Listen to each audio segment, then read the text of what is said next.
Once upon a time, there was a donkey who lived on a farm with his master. One day, he got fed up of working on the farm and decided to leave his master. He set off for the nearby town of Bremen.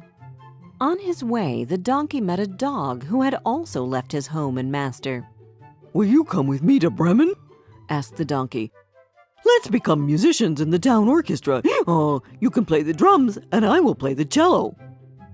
The dog agreed, and they continued on their way together. A little bit further on, they met a cat and invited him to go with them to Bremen and join the town orchestra as a violinist.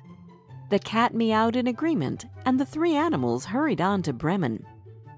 As they were passing by a castle, the three saw a cockerel crowing as loudly as he could, so they asked him why he was singing so loudly. "They are going to cook me and eat me tomorrow," he said. "So I am saying goodbye to life."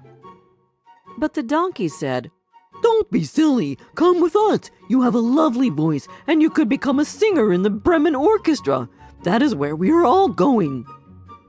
The cockerel, who really didn't want to be cooked, jumped on the donkey's back, and the four continued on their way. The sun had started to go down, and the four friends were looking for shelter for the night. They came across a house which was being burgled. The donkey looked through the window and saw a table which had been generously laid with food and drinks. Since the four friends were very hungry, they decided to drive the burglars away. The dog climbed on the donkey's back, the cat stood on the dog's head, and the rooster perched on the cat's back. They started their concert on three. "Hee-haw!" brayed the donkey. "Woof, woof!" barked the dog. "Meow!" said the cat, and "cock-a-doodle-doo!" crowed the cockerel. At all the noise, the burglars started shouting in fear. "Help! Ghosts are coming to get us!"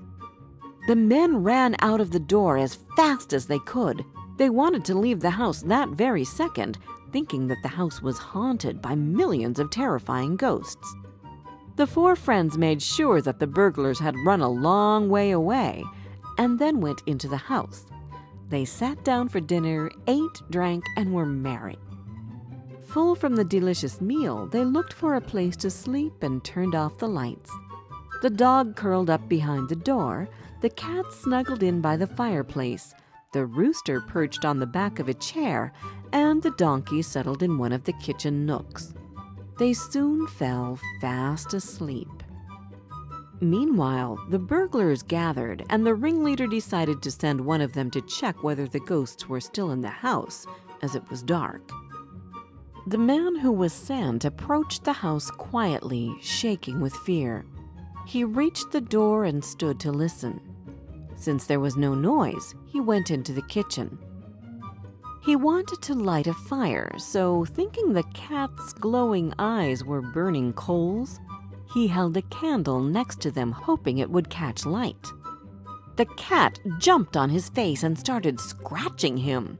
In panic, he stepped back, stepping on the dog, who bit the man's leg fiercely. The man couldn't see anything and began to run around in the dark in a blind panic. He was kicked by the donkey. Then the cockerel crowed and started flying around. The burglar ran to the ringleader and said, "It's not just ghosts. Now there are witches in the house. Some of them scratch, others bite, others kick. It would be better for us if we moved somewhere else." When the rest of the burglars heard him, they left the place as quickly as they could. So the house was left to the four good friends, who gave up their decision to become musicians and instead lived in the house for the rest of their days.